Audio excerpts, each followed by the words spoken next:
Welcome to MSP 1337. I'm your host, Chris Johnson, a show dedicated to cybersecurity challenges, solutions, a journey together, not alone.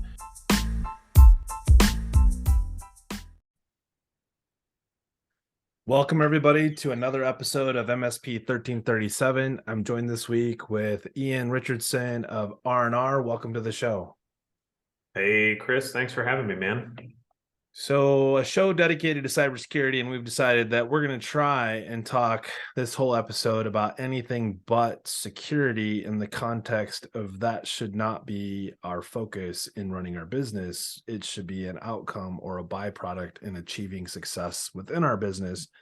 So, Ian, you and I kind of connected through a roundabout way of different peer group calls, and funny enough, through the grapevine, we are here today for this fine episode. And I think perhaps the first time that we've talked about something besides cybersecurity, while at the same time the theme is still the same.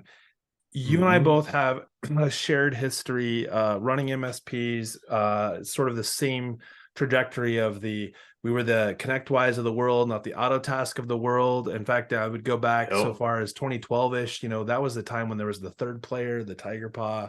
We didn't talk about them lovingly at the time. Every once in a while, you see them show up again today. This is by no means a dig at PSAs or anything of the sort. But if you were a ConnectWise PSA consumer going back 5+ years, that was a certain Kool-Aid that we all lived by, and quite honestly ended up in peer groups like HTG and the likes, that where we really did together try to grow our businesses and make decisions that were based on that shared picture.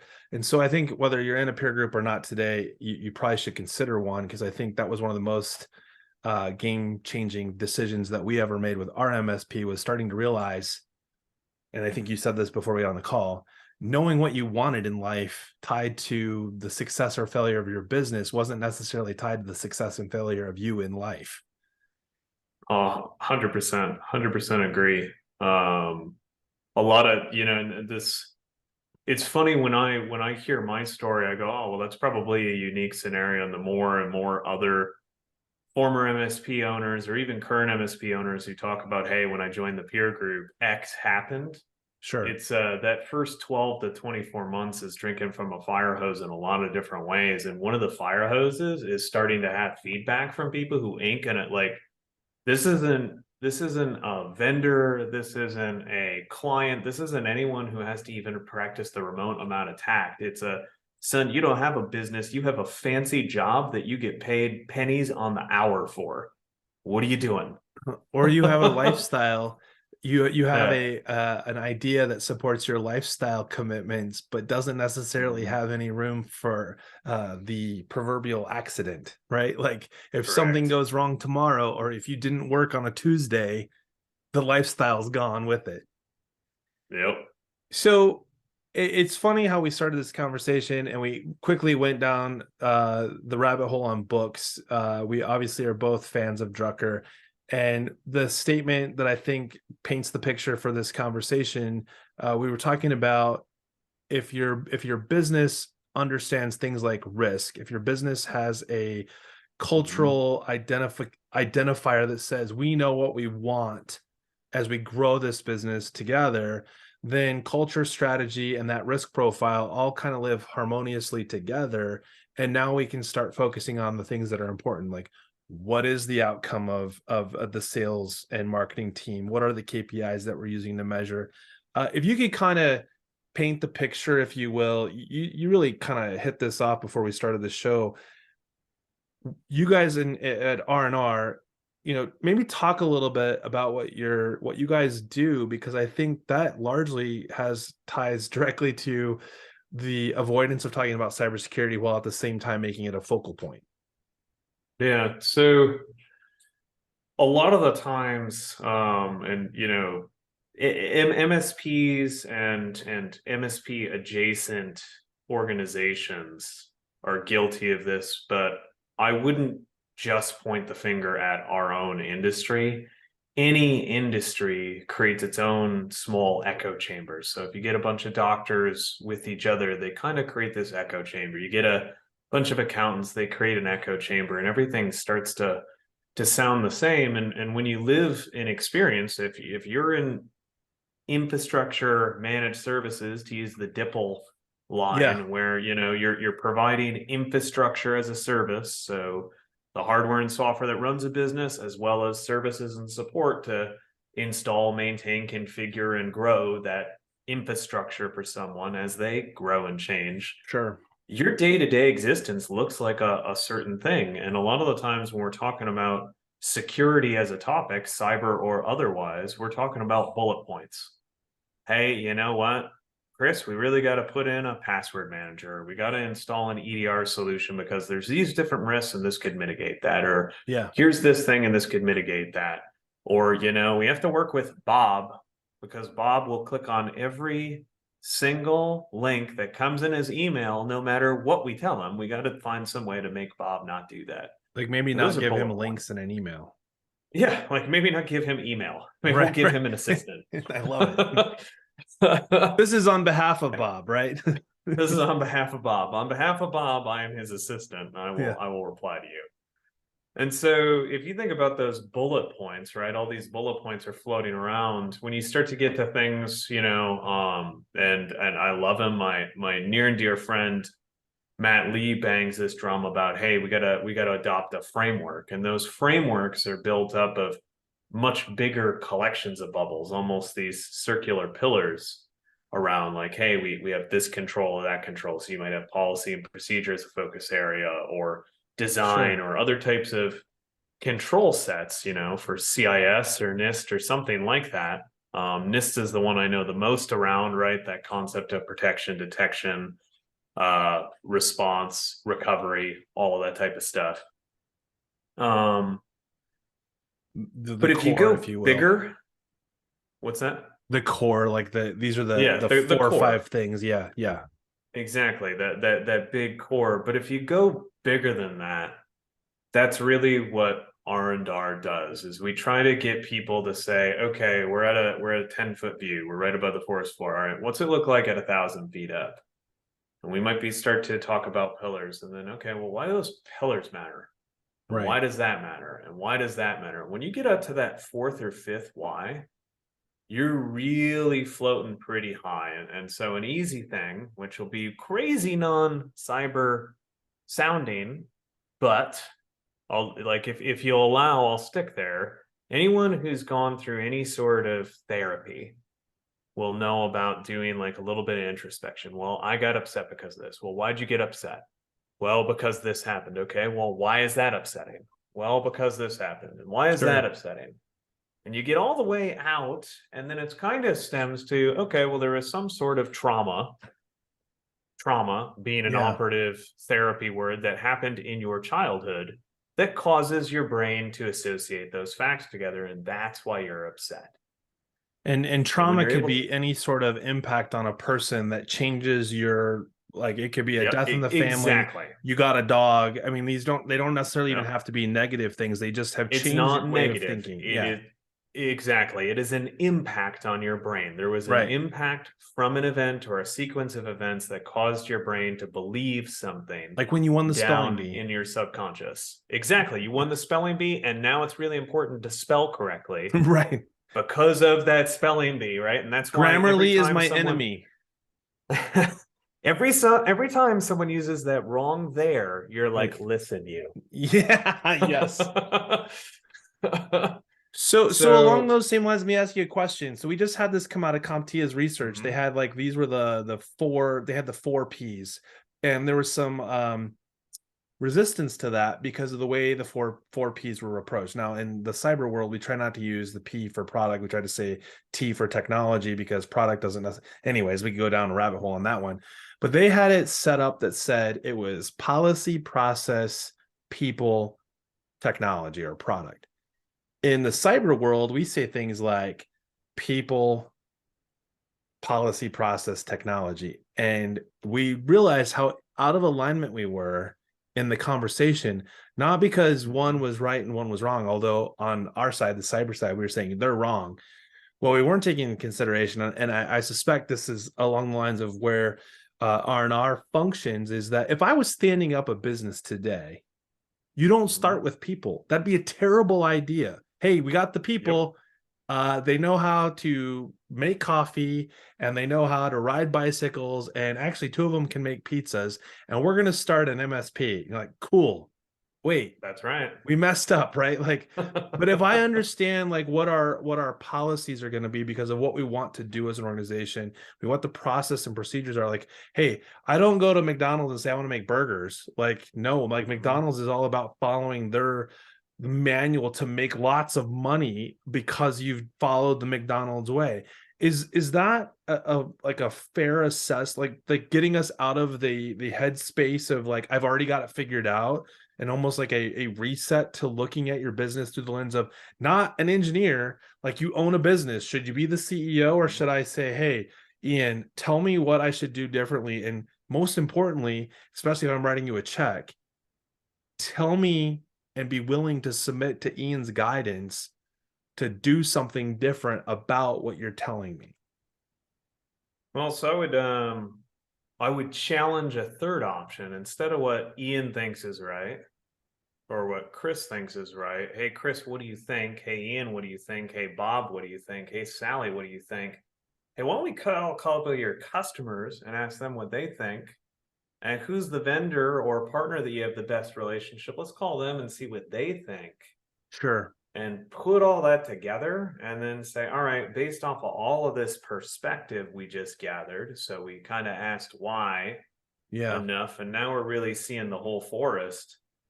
Let's go, okay, now with all of this together, what do we all think Right. about where we want to go? But to kind of like narrow back in, a lot of MSPs and myself included, we start as a engineer, Right. right? And I cut my Flawed teeth in business model, IT. honestly. Yeah, that's what it is. The normal founding story is some variation of I was working somewhere, I saw something that bothered me, I had an idea, and I went out alone. I can do it better. I can do it better, right? Like there are mistakes being made here that could be fixed. Sure. And whether it's hubris or genius or, courage, a mixture of all three, in my case, it was just a heaping pile of stupidity. We go out on our own High and five. I can attest to that. right and form this thing that we're diving into. And a lot of the times when we form it, we don't necessarily have the processes all built out. And processes scale superpower, right? You can Right. absolutely run a business with zero processes, 100%. You can run a seven-figure business with zero processes. I would Yeah. challenge that you won't be able to run an eight-figure business with Right. zero processes, and your business won't be seven figures for forever. Right. Yeah. So, It's the sustainable, scalable, right? mhm. The- Exactly. Sustainability and scalability, those two magic S's. And so when we dive into that concept of all right, what's the processes that we're going to be doing? Well, what are you going to be doing first and get some alignment on that? Well, I'm going to form an MSP. Well, why? If the answer is that, hey, I just want to have a recurring revenue model type of business, well, there's way less stressful things than managed IT services Sure. that deliver recurring revenue, right? You can Right. like go Yeah. be a Have you seen my content Etsy creator. store?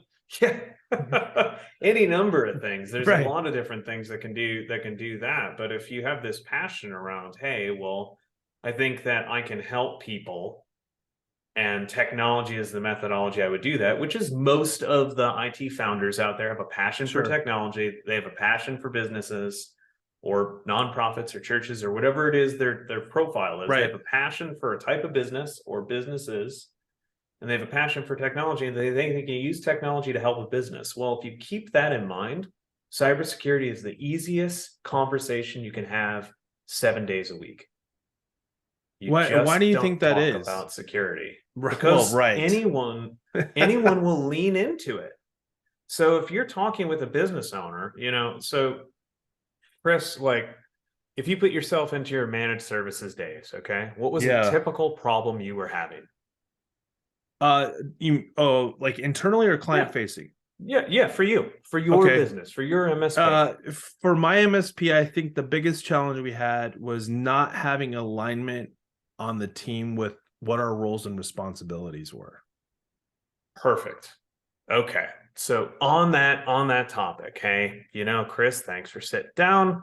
We were talking about alignment around roles and responsibilities and accountability. And so we might have a conversation. You might share, well, yeah, sometimes, the network guys and the server guys kind of get their hairs crossed, and Sure. whose job is it to document what about an account between signing the contract and onboarding, and Right. how does onboarding hand off to our service desk? And there's some misfires, right? Who's going to send out a quote? Who's going to take this call?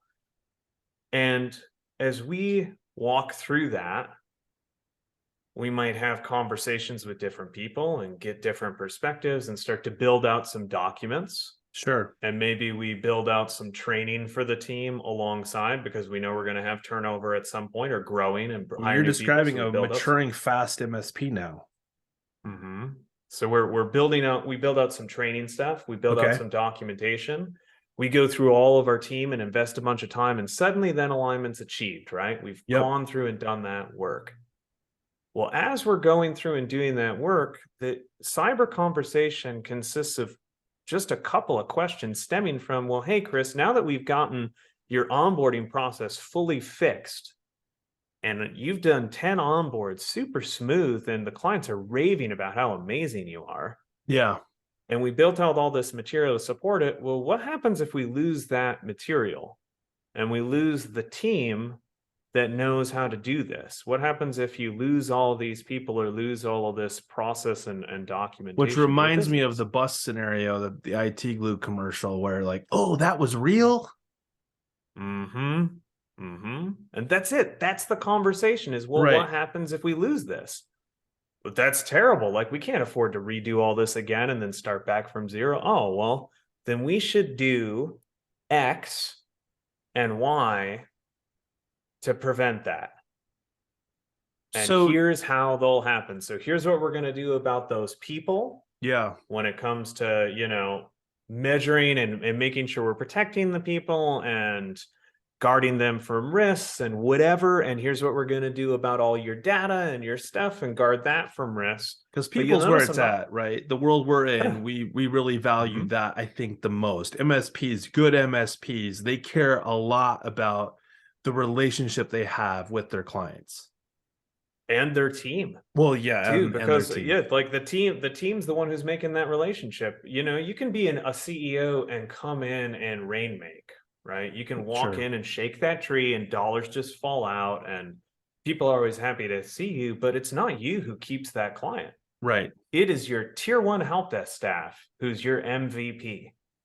It's that, it's those professional service guys who go out and did that rack and stack and then came over and said, oh, this is bugging you, and whipped out some knowledge and fixed something in 5 minutes for someone that the stoic person hadn't complained about, but was burning hours a month for them of So frustration time. I feel like we're talking about one side of this coin right now, largely because we don't want to talk about security, because why talk about security? But what's different today than say 2012 is the things that have happened in and around our environments. So what's splashing the front page of the news is not, Chris's database got corrupted and they weren't able to restore. It's, Chris's entire livelihood was stolen by nation state. We don't need to get into the details, right? But Exactly. that is the other side of the conversation driver, largely coming from clients, because they see the news, Mhm. a lot of misinformation out there, even some that's really solid and sound. How do you shift the conversation back to what we were just talking about? Because I think that's a really big deal. Like if you can take what we just spent the last 10 minutes or so stepping through the scenario of Chris and alignment and our MSP and what the clients need, all those amazing juicy nuggets, Mhm. taking that, which is more of the FUD factor, and making it not be so daunting and scary, because the reality is that shouldn't be what we're focused on. What we just described is. So if you're at a point where you're not having strategic conversations, right? You're not bumping up way, like, the scale the mountaintop, fly above the forest, whatever the platitude is that you want to use to visualize. All of those are good Um, ones. I'm always a fan of like the forest. Okay, MSPs, we're walking through a forest. Your help desk is in a forest. Your project guys, your security guys, whoever, they're all in a forest. Even your sales guys are in the forest. How you come to a clear And a cut. manager, that's right, right? You got to find that clearing. The Right. managers generally will float right at the canopy line. And your job as the leader, you need to float above your managers, which means you got to be way up 1,000 feet above this forest, because while your manager is right above the canopy line and they can see if their team's about to go off a cliff, they can't see over there that, hey, sales is about to drop off of a cliff, or sales about to walk into a hunting range and the manager is going to get shot, right? Mhm. Something. Yeah.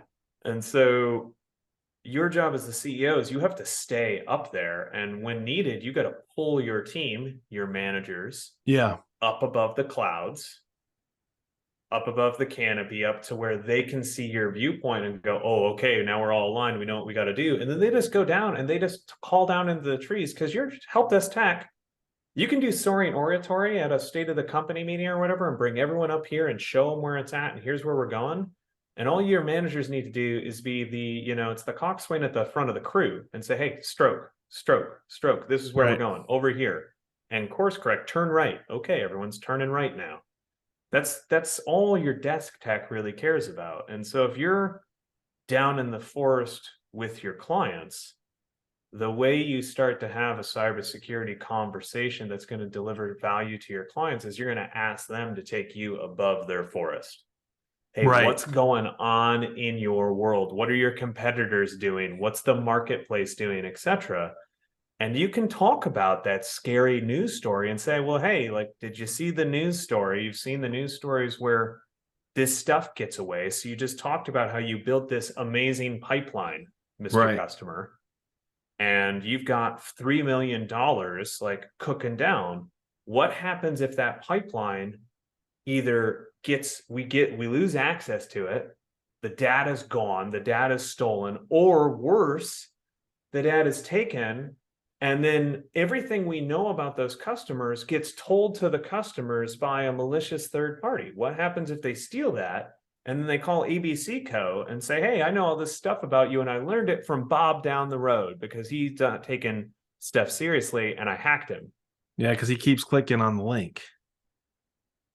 So Right. that's I Bob. like that. I like the Bob analogy. I think it's so true in so many instances. And I think we all have elements of Bob in our own human nature. Like, the link in an email wasn't meant for anything other than to be clicked on.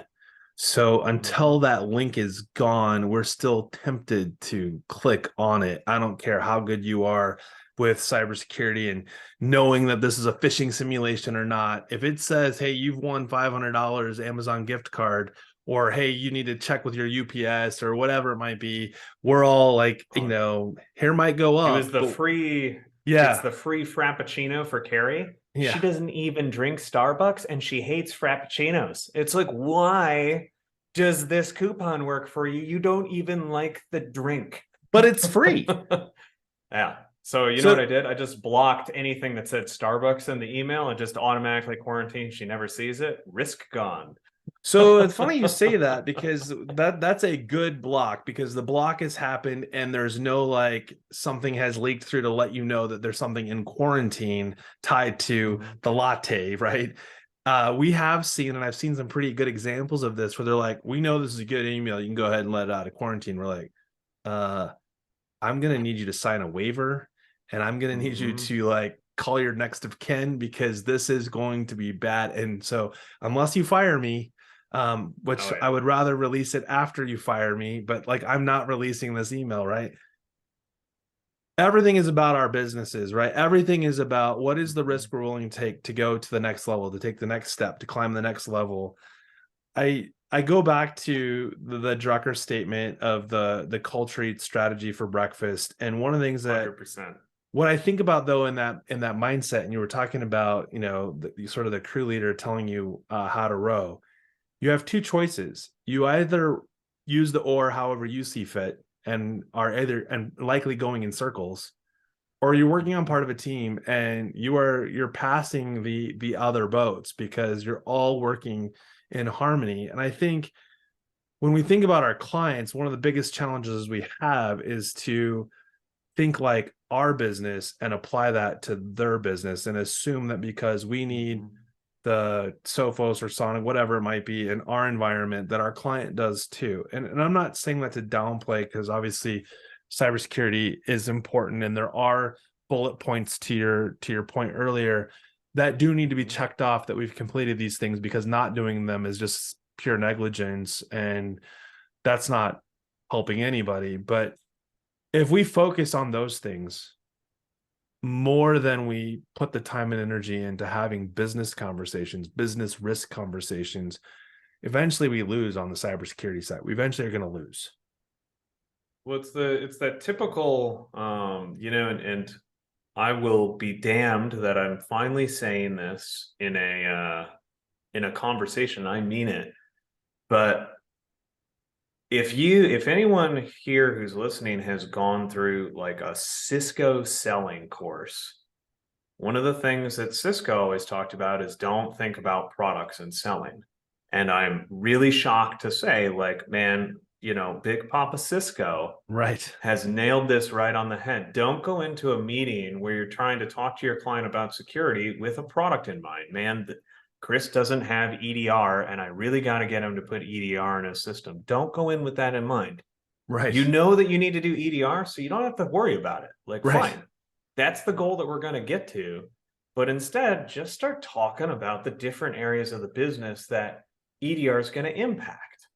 Start talking about operations, start talking about things, and eventually you're going to find a talk track that's resonating enough around, well, hey, like this is a big focal area. What are you working on today, Chris? Well, we're Yeah. working on sales. Well, then go talk about sales for a while, and you'll eventually uncover enough stuff with enough broad scope to where, hey, yeah, everything's going great because we have Yeah. all this. Well, what happens if that fails? It's terrible. Right. Okay. Would EDR solve for that? Would your thing solve for that? Why don't you talk about a comprehensive thing about, okay, well, would it be valuable for me to talk about how we can use technology to minimize the likelihood of that occurring? Yes, Right. Because if we because can get now to, you're on the same page, right? Like yeah, now this we're is the, talking about what they care about. we know that 65% roughly of cybersecurity can be defined by technology. We know that to be relatively true. Maybe it'll always eke up a little bit, go down a little bit because of AI Yep. and new variables, new technology. Uh, However, we often don't execute that well, either because of the chicken and egg or a cart horse scenario. Like we don't spend enough time with the Mhm. people first, or we don't implement as best we can the technology that we have. So we never get to, so if we implement perfectly, we get 65% of the 100% stack, Yep. but we only implement it, say at 30%. Well, that's a problem. You're not going to solve the other half of 30% with but more people understanding better. Yep. But I think we forget that if we don't spend the time on the people part, all of the technology is going to be for naught. Exactly. You can have all the it's that little comic that you always see floating around on LinkedIn, right? Where there's this pile of technology over here and in this corner Bob. And all it takes is Bob being like, I'll just close all this stuff and say yes to every single prompt. And then suddenly we have a compromise and the world's over. Or Yeah. they didn't even touch anything and they had a phone call and they gave the credentials away over the phone and said yes on the MFA. Right. Okay, Right. checkmate. Like, It's funny you say that. I have one that's even less tech savvy in a sense. I took my kids to get their physical yesterday for sports, mhm. and I'm in the peds office filling out paperwork, and I noticed behind the receptionist there's an Echo Dot sitting there. and it was actively blue flashing, and we're having this conversation, and I'm like, and so I just asked the question. I'm like, wow. I said, I can't believe the hospital system here would allow an Echo Dot to be. They're like, we're not part of the hospital. Oh, okay, sorry, I didn't mean to hit the nerve, but like, you realize that from a privacy standpoint, what medical practice would allow an Echo Dot? And she proceeds to continue to be defensive. As I said, having worked in the school system, we basically banned anything that had to do with IoT as it pertains to, Yep. speak of the devil, voice commands. We banned the voice command devices, and the logic behind it was because we can't guarantee or ensure that our privacy and kids' privacy is not being violated, that we can't have this in there. I can't even imagine going to a medical practice, which is at least one step, if not more, above that. And this has nothing to do with compromise out of the gate, to your point about the phone. It has everything to do what will be compromised if we continue to allow something that is within our control to be completely removed from being removed. So I don't know about you, but like, that stuff scares me more than anything else. Like, there are things we can do that are easy that just give up a little bit of our convenience. Yep.